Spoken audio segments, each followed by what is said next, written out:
कौन चीखा? चीख तो लड़की की है।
मैंने कुछ नहीं किया, मैंने कुछ नहीं किया, मुझे छोड़ दो, मैंने कुछ नहीं किया। देखो हम लोग सीआईडी से हैं। मैंने कुछ नहीं किया साहब, मुझे छोड़ दो, मैंने कुछ नहीं किया साहब, मैंने कुछ नहीं किया। क्या हुआ इसे? साहब 2 घंटे से हारना बजा रहे हैं। लाश कहाँ है? उस तरफ है साहब। देखो जी। निखिल, ये काफी डरा हुआ है, होश में लाओ इसे। ठीक हो जाएगा तो बातचीत करेंगे। कहाँ पे? सर उधर।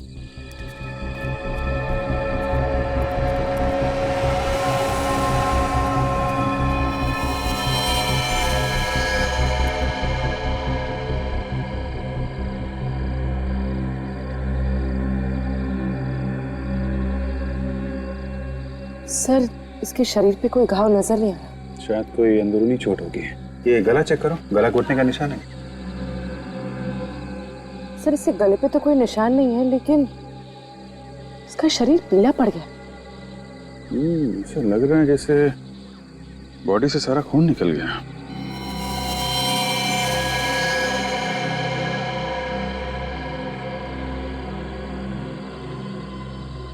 सर ये देखिए, इसके हाथ पे कुछ अजीब से निशान है। ये छोटे छोटे घाव हैं और इनमें से खून भी निकल रहा है। ना चेक करो, और कुछ मिलता है? सर, आसपास पूरा एरिया देखो ठीक से। क्या हुआ, क्या था? तुमने क्या देखा? जी, मैंने हॉर्न की आवाज सुनी और यहाँ आके देखा तो यहाँ ये लड़की मरी पड़ी थी।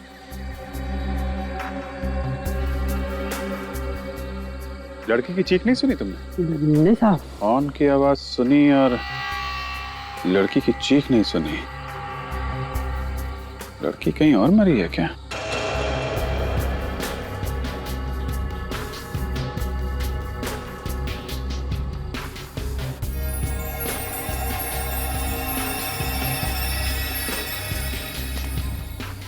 सर, यहाँ आसपास हाथापाई की तो कोई भी निशान नहीं, लेकिन हाँ ये सोने की चेन मिली है। किसकी हो सकती है? लड़की की या खूनी की? सर, सर ये टैक्सी ड्राइवर होश में आ गए, सब कुछ बताने को तैयार है। बताओ, क्या देखा था तुमने? एक आदमी उस लड़की के ऊपर झुका हुआ था, इसका खून पी रहा था। आदमी खून पी रहा था? हाँ, उसके मुंह पे मैंने खून देखा सर। उस आदमी को दोबारा देखोगे तो पहचान लोगे? नहीं सर, मैंने उसका चेहरा नहीं देखा। अरे कमाल कर रहे हो, मुंह पे खून देखा और तुमने चेहरा नहीं देखा? सर उसका बाकी चेहरा अंधेरे में छिपा हुआ था और खून पीते देखकर मेरी हालत खराब हो गई थी सर। मुझे कुछ भी समझ में नहीं आ रहा था। सर, सर खूनी ने सारा खून पी लिया है, इसलिए लाश पीली पड़ गई। अच्छा, इस लड़की ने एयर होस्टेस की यूनिफॉर्म पहनी हुई है। ये पता लगाओ किस एयरलाइंस में काम करती थी ये। अब तक तो दिव्या ठीक ठाक थी, अचानक खून कैसे हो गया उसका? सर, ये दोनों दिव्या की बहुत अच्छी फ्रेंड है, इन्हें मालूम है उसके बारे में। ये दिव्या है? आखिरी बार कब देखा था आप लोगों ने दिव्या को? कल शाम को हम सब फ्लाइट से लौट रहे थे, काफी देर तक हम साथ ही थे। उसके बाद पता नहीं वो कहाँ चली गई। कितने बजे लौटे थे आप लोग फ्लाइट से? शाम के 6 बजे के आसपास। तो दिव्या शाम के 6 बजे लौट के आई और उसी रात 3 बजे उसका खून भी हो, मतलब वो यहाँ से घर गई नहीं। दिव्या यहाँ से घर जाने के लिए निकली थी? नहीं सर, वो किसी से मिलने जाने वाली थी। किससे? शायद सर रत्नेश नाम है उसका। ये रत्नेश कौन है? बहुत ही अमीर आदमी है, उसने दिव्या को वादा किया था जॉब देने के लिए। अच्छा, दिव्या एयर होस्टेस के कपड़ों में ही गई थी रत्नेश को मिलने के लिए जॉब के सिलसिले में? जी सर, रत्नेश ने ही उससे कहा था एयर होस्टेस के कपड़ों में आने के लिए। ये बात आप लोगों को कैसे मालूम? जिस वक्त रत्नेश का फोन आया था उस वक्त दिव्या हमारे साथ ही थी, दिव्या ने ही हमें बताया था। अच्छा, उसने बताया कि वो रत्नेश से मिलने के लिए कहाँ जा रही है? रत्नेश ने उसे ओशिवारा मिलने के लिए बुलाया था। तो रत्नेश ने दिव्या को ओशिवारा में बुलाया था और हमें दिव्या की लाश भी ओशिवारा में ही मिली थी। सर, रत्नेश के हाथ इस खून में रंगे हैं। ओशिवारा में ढूंढना पड़ेगा ये रत्नेश कहाँ है, खून के धब्बे सूखने से पहले। पूरे 25 रत्नेश है इस एरिया में, मगर कोई भी ऐसा नहीं है जिसने फोन करके दिव्या को अपने घर पे बुलाया था। अब बचा ये आखिरी वाला रत्नेश। हो सकता है ये आखिरी वाला रत्नेश ही हमारा रत्नेश हो जिसने दिव्या को बुलाया। हो सकता है। काफी सन्नाटा है। सर, जब जब सन्नाटा होता है कोई ना कोई बुरी खबर सुनने को ही मिलती है। चुप रहो फ्रेडी।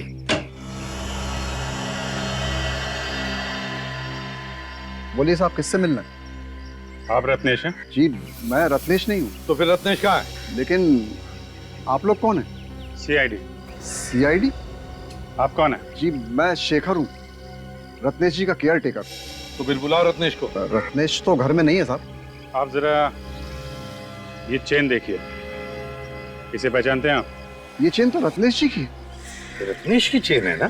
तो बुलाओ रत्नेश को। लेकिन रत्नेश जी घर में नहीं है। तो गया कहाँ? पता नहीं साहब। किस बात के केयर टेकर हो तुम? हैं? तुम्हें पता नहीं रत्नेश गया कहाँ, कब आएगा? चलो हटो, घर की तलाशी लेंगे। अब जी बैठ जाओ, अच्छी तरह से देखो। शेखर जी। जी। वैसे रत्नेश काम क्या करता है? काम क्या करते हैं ये तो नहीं मालूम, लेकिन राज परिवार से उनका रिश्ता है। राज परिवार? जी। अच्छा, यही रत्नेश है क्या?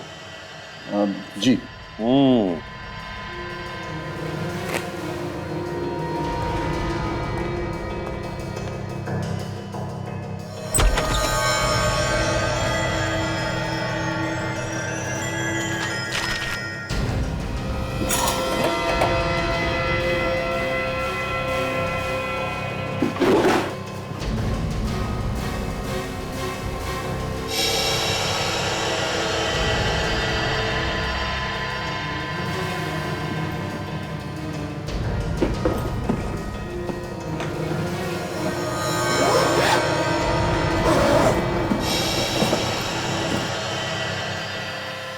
किसका बैग है ये? अरे साहब, ये क्या कर रहे हैं आप?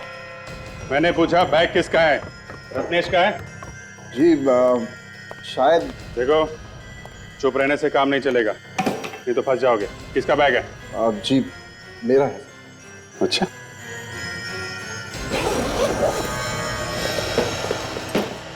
भागने की तैयारी में थे साहब। भागने की तैयारी में थे? हैं? रत्नेश घर पर नहीं है तो फरार होने की सोच रहे थे? बताओ कहाँ जाने वाले थे? जल्दी बताओ। अगर चुप रहोगे तो इसका एक ही मतलब है कि तुम रत्नेश के साथ गुनाह में शामिल हो। बताओ। लेकिन साहब मैंने कोई गुनाह किया ही नहीं। अच्छा,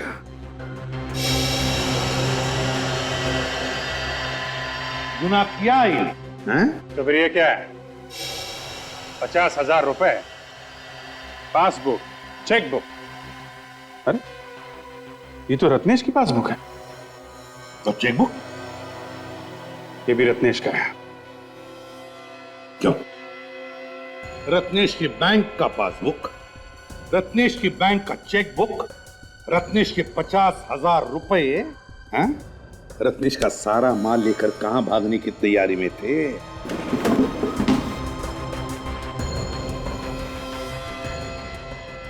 फ्रिज के अंदर कपड़े? सर इसमें तो खून लगा हुआ है। हाँ सर, बेडशीट और शर्ट मिली है, दोनों फ्रीज में छुपा के रखे हुए थे और इन पे खून लगा हुआ है। किसके कपड़े ये? किसके कपड़े? जी मुझे नहीं मालूम। केयर टेकर साहब कैसे आदमी है, कुछ समझ में नहीं आ रहा है। मालिक का पैसा लेके भाग रहे थे, घर में खून से सने कपड़े हैं और इनको कुछ पता नहीं है। किसकी शर्ट है? रत्नेश की शर्ट है। किसकी शर्ट है ये? किसके कपड़े हैं? दिव्या का खून हुआ यहां पर। अच्छा, बहुत बड़ा शौक लगा है। तुम्हारा मुंह तो हम ब्यूरो में खोलेंगे। जब ये लाश आप लोगों को मिली, इस लड़की का मुंह ऊपर की तरफ था या नीचे की तरफ था? सारा रिपोर्ट देना पड़ेगा। अब पूछेगा एसीपी कहां पे खड़ा था। मैं कुछ पूछ रहा हूं आप लोगों से, इस लड़की का मुंह ऊपर की तरफ था या नीचे की तरफ था? सचिन बताओ। सर लड़की का मुंह तो ऊपर की तरफ, मगर आप ये इस लड़की की लाश को अच्छी तरह से देखो, समझो और फिर बोलो। वैसे सालुंके साहब, लाश के बादशाह तो आप हैं। अब लाश के बारे में तो आप ही समझते हैं अच्छी तरह से। बस हो गया हा? बादशाह कह दिया और अपने हाथ झाड़ लिए। एनीवे, ये तो आप जानते हैं कि शरीर में जब आदमी की मौत होती है सबसे ज्यादा खून नीचे की तरफ आ जाता है, पृथ्वी की ग्रेविटी की वजह से। शरीर का जो हिस्सा जमीन को छूता है, सारा का सारा खून वहां आकर के जमा हो जाता है। लेकिन इस केस में ऐसा नहीं है। क्या मतलब? मैं बताता हूं। ये देखो बॉस, अगर ये हिस्सा जमीन को छू रहा था तो फिर ये हिस्सा काला क्यों नहीं हुआ? क्यों काला नहीं पड़ा सर? खून की वजह से। ये हिस्सा इसलिए काला नहीं हुआ कि इसके शरीर में खून था ही नहीं, एक कतरा खून भी नहीं था। क्या बोल रहा है सर? उनके शरीर में खून था ही नहीं? ना, बिल्कुल नहीं। टैक्सी वाला शंभू भी बता रहा था कि उसने रत्नेश को खून चूसते हुए देखा है। हाँ? और एक बात। क्या? बॉस, इस लड़की की बॉडी पर मुझे सुइयों के निशान मिले। ये देखो, ऐसा लगता है बॉस इस लड़की का खून निकाला गया है। मरने के बाद खून कैसे निकल सकता है? जब इसका खून निकाला गया, ये लड़की जिंदा थी। क्या? हाँ, मतलब रत्नेश ने सारा का सारा खून चूस लिया? सर रिपोर्ट से ये पता चला है कि कपड़ों पे जो खून लगा हुआ था वो इस लड़की का नहीं है। तो फिर वो खून है किसका? वो खून इस लड़की का नहीं है तो इसका मतलब है किसी और का भी खून किया है इस रत्नेश ने। सचिन, जरा इसके मुंह का ताला खोलो।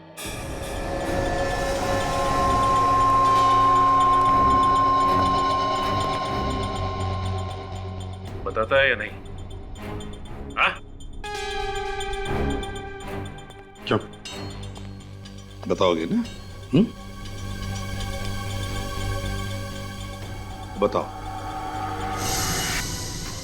इस लड़की के अलावा रत्नेश ने और किस किस का खून किया है? मैं सच कह रहा हूं सर, मुझे कुछ नहीं पता। तुम रत्नेश के केयरटेकर हो, तो रत्नेश क्या करता है, कहां जाता है, सब कुछ मालूम है तुम्हें। आया ना? तो फिर बताओ, क्या ये लड़की कभी रत्नेश से मिलने आई थी? सर मैं कह रहा हूं ना, वाकई मुझे कुछ नहीं मालूम। फिर ये भी रत्नेश से मिला हुआ है और इन दोनों ने मिलके खून चूसा है। ये झूठ है। ये कोई झूठ वूठ नहीं। तुम्हारे घर से हमें खून से सने हुए कपड़े मिले और तुम कह रहे हो तुम्हें कुछ नहीं मालूम है? बताओ कहाँ है रत्नेश? सर वो खून वाले कपड़े देखकर तो मुझे भी झटका लगा। चुपके से किसी ने लाकर रख दिए, कहां से आए पता ही नहीं है। झूठ बोल रहे हो तुम। हो सकता है रत्नेश गायब नहीं हो, मर चुका हो और तुमने उसके कपड़े छुपा दिए हो। रत्नेश का खून तुमने ही किया। तुमने किया रत्नेश का खून। उसके पैसे, उसके बैंक के पासबुक, चेकबुक सब लेकर भाग रहे थे तुम। मैंने रत्नेश को नहीं मारा, वो जिंदा है। क्या? वो जिंदा है? तो फिर है कहां वो? कहां है ये नहीं मालूम। घर से कब निकला था रत्नेश? कल शाम को। कितने बजे? 5 बजे के करीब। कह रहा था कि डॉक्टर के पास जा रहा हूं। किस लिए? रत्नेश को हकलाने की आदत है, इसी के लिए डॉक्टर के पास गया था। फिर ये रत्नेश निकला तो था डॉक्टर के पास जाने के लिए, लेकिन वहां नहीं पहुंचा। रत्नेश के परिवार वाले या कोई जान पहचान वाले लोग हैं यहाँ पर इस शहर में? रत्नेश के एक चाचा है, धर्म जी, इसी शहर में रहते हैं। रत्नेश के परिवार से उनके बहुत अच्छे संबंध हैं। तो ये रत्नेश जरूर इस धर्म चाचा से मिलने की कोशिश करेगा। शेखर जी, धर्म जी का एड्रेस चाहिए हमें। ये शेखर बड़ा शातिर है, टुकड़ों टुकड़ों में कहानी बता रहा है हमको। कौन है आप लोग और अंदर कैसे आ गए? रत्नेश क्या लगता है तुम्हारा? जी मेरे चाचा का लड़का है, लेकिन आप लोग कौन है? आखिरी बार कब मिले थे? आप लोग हैं कौन बताएंगे? CID। अच्छा सर, तो ऐसा बोलिए ना सर। सर अभी कुछ ही दिन पहले मिला था, पर बात क्या है सर? खून हो गया है, खून। खून? या खून, और उसी सिलसिले में हम रत्नेश को ढूंढ रहे हैं। कहाँ है वो? अरे पिताजी, ये लोग CID से हैं और रत्नेश के बारे में पूछ रहे हैं। सर ऐसे आदमी के बारे में क्या कह सकते हैं, कहाँ मिलेगा कहाँ नहीं। ऐसा आदमी मतलब? सर वो बचपन से ही बहुत खतरनाक है, मतलब किसी की जान लेना उसके लिए आम बात है। क्यों? किसका खून किया है क्या उसने पहले? हाँ सर, पहले भी खून किया है। किसका खून किया है? अपने छोटे भाई का, और तब से फरार है, इसलिए उसे पुलिस पकड़ नहीं पाई है। अपने छोटे भाई का? कब? अभी कुछ 6 महीने पहले। लेकिन क्यों किया खून? सर क्यों खून किया ये तो पता नहीं, उसके डैडी ने किसी को बताया भी नहीं, और उसके बाद वो अपना शहर छोड़ के यहाँ चला आया। अपना शहर छोड़ के यहाँ पे? क्यों, किस लिए आए थे यहाँ? बोल रहे थे रत्नेश का मेडिकल चेकअप कराना है। किस बीमारी का इलाज करवाना? जी रत्नेश हकलाता था और सर उसकी दिमागी हालत ठीक नहीं थी। दिमाग की बीमारी थी तो फिर किस डॉक्टर का इलाज चल रहा था? सर वो तो मालूम नहीं। ये रत्नेश के मम्मी डैडी अभी कहाँ पे हैं? अपने घर पे होंगे। वो अपने घर पर नहीं है। उनका कोई नंबर है तुम्हारे पास? हाँ है ना सर। आप गलत पते पर आए। अरे बिना किसी जानकारी के इस तरीके से पूछताछ करना भाई बेवकूफी हुई ना।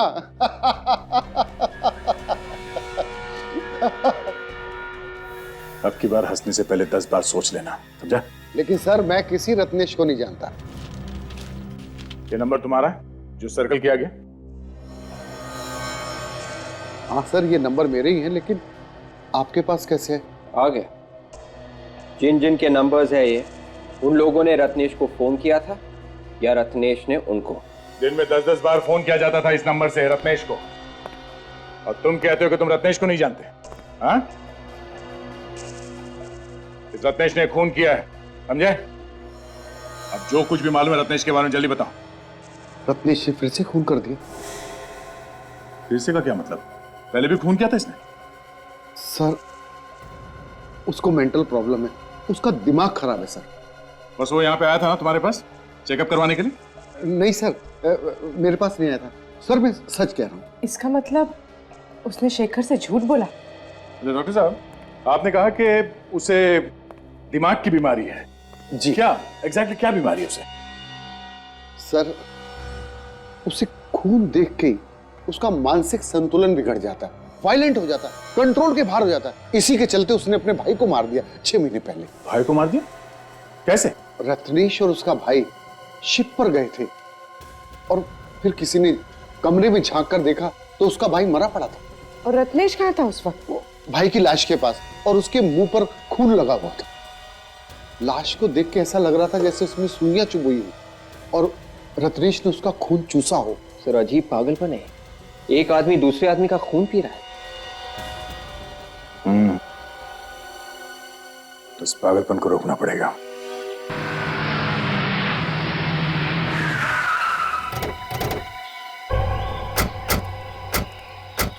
सर रत्नेश के मम्मी डैडी की फोन की लोकेशन यही जगह बता रही थी और इसके बाद फोन बंद हो गया।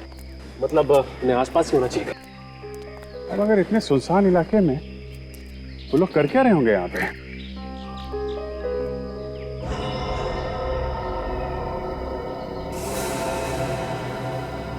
सब इतना यहाँ इकट्ठा करके रखा है एक साथ, कुछ गड़बड़ है।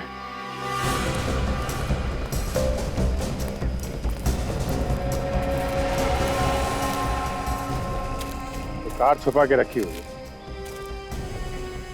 काम करो, सब झाड़ियां वगैरह हटा लो।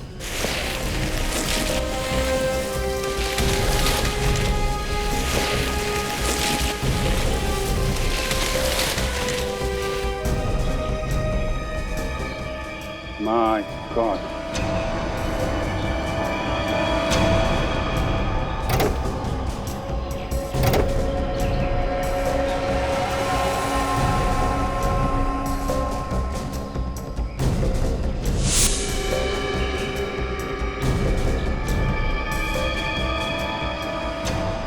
ऐसा लगता है ये दोनों रत्नेश के माता पिता हैं। कपड़ों और ज्वेलरी से तो ऐसा ही लग रहा है। हो सकता है, ऐसा लगता है 2-3 दिन पहले मौत हुई है इनकी। एक काम करो, कार में जितने भी फिंगरप्रिंट से सब उठा लो और कार के नंबर से पता लगाओ किसकी कार है ये।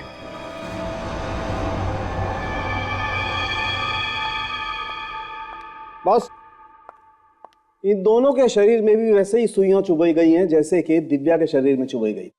और सर, ये बेडशीट पे और शर्ट पे जो खून लगा हुआ है वो इन लोगों का है। मतलब सर इस रत्नेश ने अपनी दिमागी बीमारी के चक्कर में अपने माँ बाप का खून कर दिया। और इन दोनों का भी वैसे ही खून चूसा गया है जैसे दिव्या का खून चूसा गया। ये तुम क्या बोल रहा है सालुंखी? क्या बोल रहे हो तुम? क्या बोल रहा हूँ मैं? भाई मुझे डेड बॉडी जो बता रही है वही बोल रहा हूँ मैं। सचिन ने कहा कि रत्नेश ने अपने माँ बाप का खून किया। अब तुम कह रहे हो कि रत्नेश ने अपने माँ बाप का खून चूस लिया? हाँ यार, सुनकर घिन आती है। ये कैसे हो सकता है? अरे नहीं यार सालुंखी, कोई अपने माँ बाप का खून चूस सकता है? अपने माँ बाप का? देखो बॉस, तुम मुझसे ज्यादा एक्सपीरियंस्ड हो, तुम्हें मालूम है कई बार खूनी के दिमाग में कैसे कैसे फितूर होते हैं, कैसे कैसे कीड़े कुल बुलाते हैं उनके दिमाग में, मालूम है तुम्हें ना? फिर भी सालुंखी ऐसे नहीं हो सकता, नहीं हो सकता ऐसे। एक काम करो, इस शेखर को फिर से ब्यूरो लेकर आओ, गर्दन पकड़ते उसकी, पता चलेगा ये रत्नेश है कहां पर। सर, ये क्या हो सकता है? ये तो चेक करना पड़ेगा, चेक करने से ही पता चलेगा क्या है। सर मैंने तो आज तक नहीं सुना कि कोई आदमी अपने माँ बाप का खून चूस ले। सचिन, अगर इंसान की दिमागी हालत ठीक नहीं हो तो वो कुछ भी कर सकता है। उसे अच्छे बुरे की पहचान ही नहीं रहती। सर, ये रहा शेखर। शेखर बाबू, रत्नेश के माता पिता के बारे में तुम जानते थे ना? जानते थे या नहीं? जी सर। तो फिर पहले क्यों नहीं बताया? सर मैं इतना डर गया था कि मैंने आप लोगों को क्या बताया क्या नहीं बताया मुझे याद नहीं है सर। उसने अपने माँ बाप का खून कर दिया है, समझे? माँ बाप का खून कर दिया? हाँ, माँ बाप का खून कर दिया। रब जाके कहीं छुप के बैठा और उसकी कोई ना कोई तो मदद कर रहा है। और तुम जानते हो कौन मदद कर रहा है रत्नेश की? तो बताओ, बताओ। नहीं सर, मुझे कुछ मालूम नहीं सर। अच्छा, सिल्वर रंग की रिवेरा गाड़ी OHY 3765 रत्नेश की है ना? जी सर, लेकिन वो तो उनके माँ बाप के नाम पर। तो और भी कोई गाड़ी है उसकी? नहीं सर। नहीं सर, कुछ नहीं मालूम तुम्हें। ले जाओ इसे फ्रेडी, दूसरे कमरे में ले जाओ। चलो। सचिन, अगर रत्नेश के पास सिर्फ एक ही गाड़ी थी और उस गाड़ी में उसने अपने माता पिता को मारकर उनकी बॉडी डाल दी, तो फिर वो किसी दूसरी गाड़ी से भागा होगा ना, किसी टैक्सी वैक्सी से। एक काम करो, उसके फोटोज के 100-150 कॉपीज बनवाओ और सारे टैक्सी वालों को दे दो और उनसे कहो कि अगर किसी ने इसे देखा है या किसी की टैक्सी में ये बैठा है तो तुरंत हमें इन्फॉर्म करें। हैं? आगे सर, जब से रत्नेश भागा है तब से उसका मोबाइल फोन बंद है। ये रत्नेश के फोन रिकॉर्ड्स है ना विवेक? Yes sir. इसमें जितने भी फोन नंबर्स हैं उसमें दिव्या का फोन नंबर है? नहीं सर, रत्नेश के रिकॉर्ड्स में दिव्या का नंबर है ही नहीं। उसने दिव्या को फोन किया ही नहीं। ये कैसे हो सकता है? दिव्या के दोस्तों ने तो बताया कि उसने दिव्या को फोन किया था फोन उसने दिव्या को। सर हो सकता है उसने किसी और से फोन करवाया हो। सचिन काम करो, दिव्या के फोन रिकॉर्ड चेक करो, देखो उस दिन शाम को कहां से फोन आए थे दिव्या को। सर उस दिन शाम को दिव्या को 12 लोगों ने फोन किया था, जिसमें से उसने सिर्फ 3 लोगों के फोन उठाए। 3 लोगों के? सिर्फ इन 3 लोगों के फोन उठाए दिव्या ने? तो फिर पता लगाओ ये 3 लोग है कौन। 12827 नंबर तुम्हारा है? हाँ मेरा ही है, पर तुम कौन हो? CID से। घबराओ नहीं, बस इतना बताओ कि दिव्या को जानती हो? हाँ सर जानती हूँ, मालकिन है मेरी। अच्छा, कल शाम को तुमने दिव्या को 6 बजे फोन किया था क्या? फोन तो रोज ही करना पड़ता है उन्हें। क्यों? ये पूछने के लिए कि शाम को घर आ रही है कि नहीं, खाना बनाना पड़ता है मुझे। ठीक है, आप जा सकती हैं। अरे सुनो भाई साहब। हाँ सर, फोन किया था मैंने दिव्या जी को। क्यों, क्या काम? सर मेरा काम इंश्योरेंस का है, मैं लोगों को फोन करके पॉलिसी के बारे में बताता हूँ। पॉलिसी के लिए ही फोन किया था मैंने। ओह, तो तुमने मिलने के लिए फोन करके बुलाया था उसे? हाँ जी बुलाया था, पर वो मिलने आई नहीं। समीर। हाँ जी बोलिए। A127292738 आप ही का नंबर है? हाँ जी, नंबर तो मेरा ही है। क्या हुआ? तुमने कल किसी दिव्या नाम की लड़की को फोन किया था? कौन दिव्या? मैं किसी दिव्या को नहीं जानता। वैसे आप लोग कौन है? CID। CID?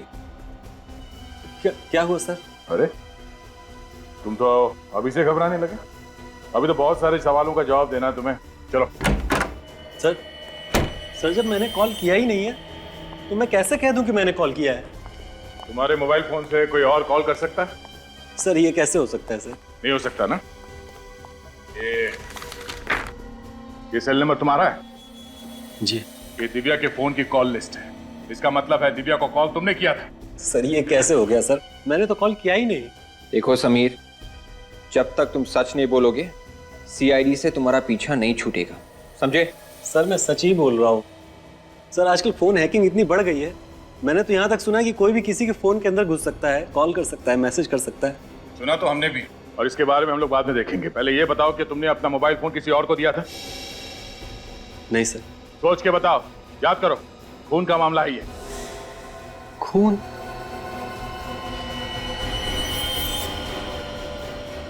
हाँ सर याद आया, कल मैं ओशिवारा में ही था। ओशिवारा में? शाम को 6 बजे के आसपास? हाँ सर, और सर वहाँ एक आदमी भी था।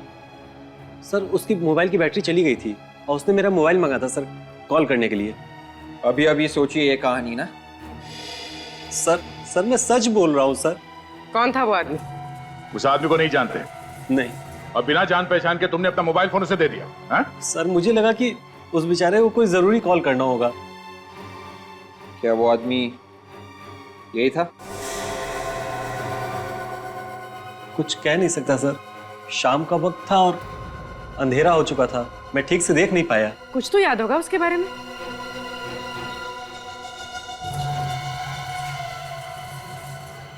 हाँ सर याद आया, सर वो हकला के बोल रहा था। वो आदमी हकलाता था? हाँ सर वो हकला के बोल रहा था। तुम्हें पूरा यकीन? ठीक है समय, उस आदमी के बारे में कुछ और पता चले तो हमें बता देना। जी।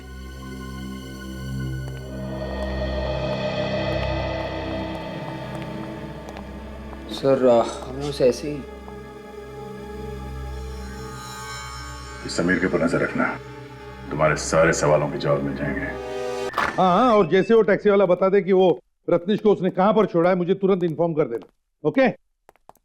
वो टैक्सी वाला मिल गया जिसकी टैक्सी में रत्नेश बैठा था। मैं एक बात बोलूं? ना बोलूंगा तो तू चुप रहेगा? नहीं नहीं, चुप तो नहीं रहूंगा, लेकिन ये बात कान में बोलने वाली है। कान में? क्यों? आओ ना यार, एक मिनट। क्या है बताओ। बॉस, असली खूनी का पता चल गया है। क्या? ये कौन सी बड़ी बात है जो मेरे कानों में बता रहा है? अरे सबको मालूम है रत्नेश ही खूनी है, समझे? अरे यार, यही तो प्रॉब्लम है तुम्हारी यार, तुम बात को अच्छी तरह समझते ही नहीं हो। रत्नेश ने खून नहीं किया है। क्या? सर वो कैसे? बॉस, इन दोनों का खून किसी आदमी या औरत ने नहीं चूसा है। किसने चूसा है सर? बॉस, खूनी वहां पर। सही है, देखो यही आदमी बैठा था तुम्हारी टैक्सी में? हाँ साहब, यही आदमी बैठा था मेरी टैक्सी में।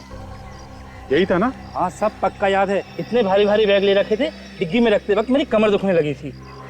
ऐसा क्या भारी सामान हो सकता है? तुमने पूछा नहीं उससे? पूछा था साहब, कहने लगा अपने काम से काम रख, तुझे क्या लेना देना है, इसमें क्या है क्या नहीं। साहब ऐसे लग रहा था जैसे शहर छोड़ के जा रहा हो। कहाँ छोड़ा तुमने उसे? पाम क्रेन रोड पर साहब। पाम क्रेन रोड पे? वहां पे क्यों छोड़ा था?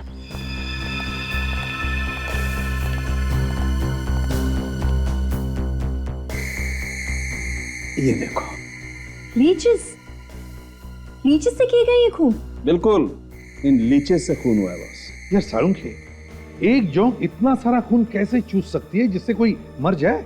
बॉस, एक जोंक तो इतना खून नहीं चूस सकती है, लेकिन 400 जोंक तो इतना खून चूस सकती है कि इंसान मर जाए। 400 जोंक?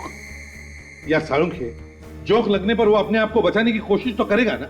लाशों को देख करके ऐसा लगता नहीं है कि इन्होंने अपने आप को बचाने की कोशिश की होगी। तो तुम्हारे कहने का मतलब है कि इन्हें पहले बेहोश किया गया होगा, हाँ, और फिर जोंक लगाई? बिल्कुल। बड़ी अजीब बात है ना सारुंखे, कि एक आदमी जिसे दिमाग की बीमारी है, क्या वो इतनी सारी प्लानिंग कर सकता है? नहीं सर, नहीं कर सकता। ये किसी और की चाल है, किसी और की चाल। रत्नेश को फंसाया जा रहा है। सर इस पाम क्रेन रोड के आसपास तो कोई रेलवे स्टेशन भी नहीं है और ना ही कोई बस स्टॉप, और तो और एयरपोर्ट भी बहुत दूर है वहां से।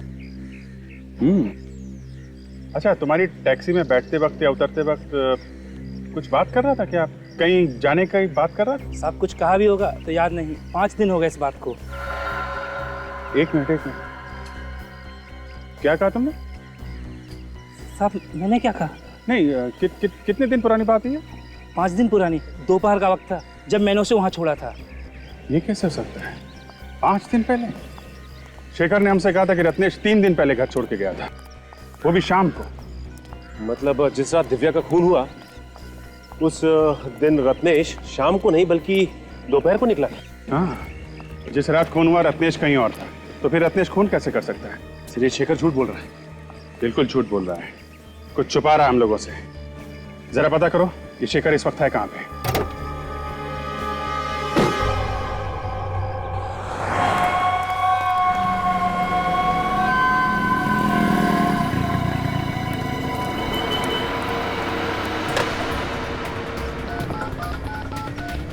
हेलो,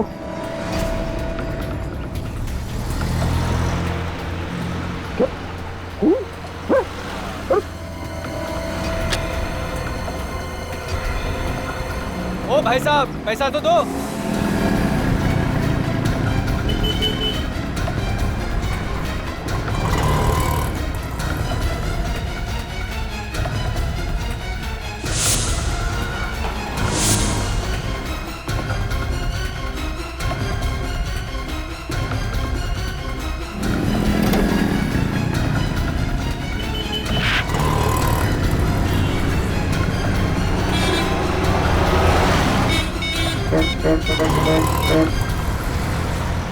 हाँ सर, हाँ सर।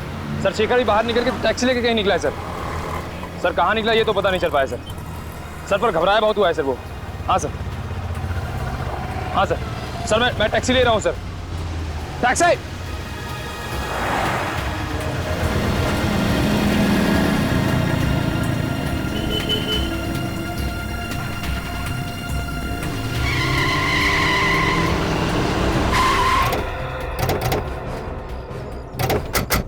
अभी अभी उधर से एक आदमी भागते हुआ आया, तुमने देखा है उसे? नहीं सर, नहीं देखा। अरे क्या बात कर रहे हो? 5-5.5 फीट का आदमी था और तुमने देखा ही नहीं उसे? सॉरी सर, हमने नहीं देखा। कहाँ है शेखर? सर शेखर अंदर भागते हुआ आया, पर ये लोग कह रहे हैं उसे देखा ही नहीं। देखा नहीं? ये कैसे हो सकता है? एक आदमी अंदर भागते हुए आया और तुम लोग किसी ने भी नहीं देखा? सर मैं अभी अभी ड्यूटी पर आया हूँ सर, मुझे नहीं मालूम। क्या आंखों पर पट्टी बांध के रखी थी क्या? देखा नहीं? टैक्सी वाला कह रहा था कि उसने रत्नेश को यहीं आसपास ही कहीं छोड़ा है, तो हो सकता है रत्नेश इसी होटल में ठहरा हो और उसने शेखर को यहीं पर बुलाया हो, पैसे लेकर और कपड़े लेकर। हाँ सर। हाँ, जरा ये फोटोग्राफ देखो। ये आदमी यहाँ पे होटल में ठहरा हुआ है?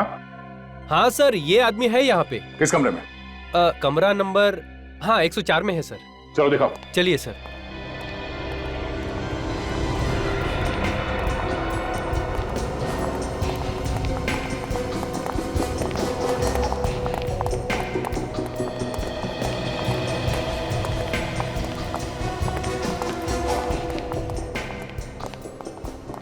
एक 104। हाँ सर, इसी कमरे में है सर। तुम यहीं पे रुको। Okay sir. ताने अंदर कोई है कि नहीं सर? अगर बाहर जाता तो कोई तो देखता उसे। निखिल तुम यहीं पर रुको। हैं? देखो कहीं वो बाहर नहीं। तोड़ दो दरवाजा। लौटिए प्लीज। अरे शेखर, शेखर क्या हुआ? हैं? क्या हुआ? माय गॉड, संभालो इसे। देखो रत्नेश कहां पर चुप के बैठा है क्या? हाँ चल।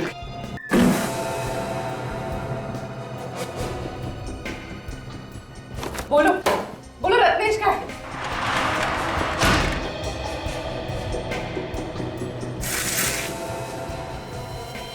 Oh my God. सर आना। सर यहाँ आइए। शेखर, शेखर तुम्हें मारा किसने? किसने मारा तुम्हें? आधा क्या हुआ? सर यहाँ रत्नेश तो नहीं है। ये देखिए।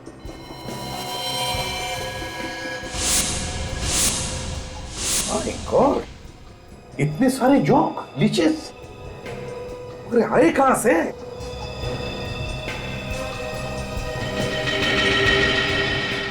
Ice box.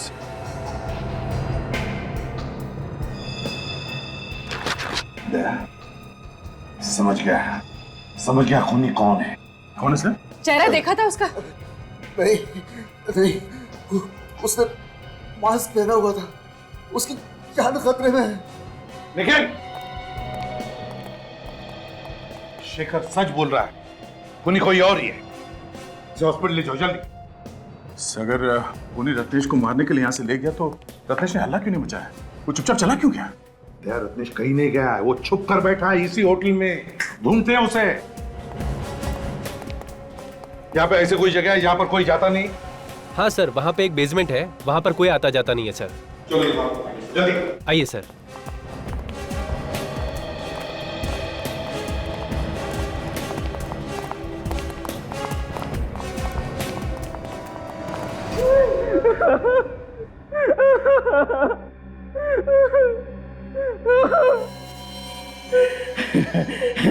मैं तुझे अपने हाथों से नहीं मारना चाहता था, इसीलिए मैं प्लानिंग करके तुझे फंसाता था, ताकि तू जेल जाए और कानून तुझे फांसी के तख्ते पर लटका दे। कोई नहीं है ना रूम में? सर अभी तो कमरा खाली पड़ा हुआ है। खूनी ने रत्नेश को उसी कमरे में छुपा के रखा होगा। अफसोस के तेरी मौत मेरे ही हाथों लिखी है। मुझे छोड़, मैं किसी से नहीं कहूंगा। मैं दूर चला जाऊंगा, हमेशा के लिए मुंह नहीं दिखाऊंगा। तेरा मुंह तो मैं बंद करूंगा हमेशा हमेशा के लिए। लोग तो तुझे ही खूनी समझते हैं ना। तेरी मौत के बाद अब ये शक यकीन में बदल जाएगा। उन्हें तो यही लगेगा कि इतनी सारी मौत का भार तू झेल नहीं पाया, इसलिए आत्महत्या कर ली।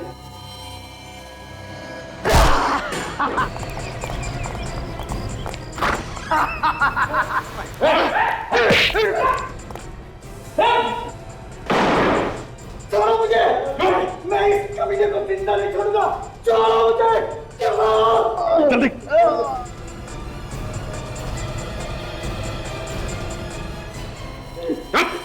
क्या जानना चाहते हो ना कौन है ये किलर?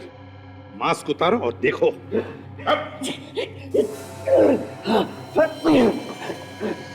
जिंदा नहीं छोड़ेगा। हाँ?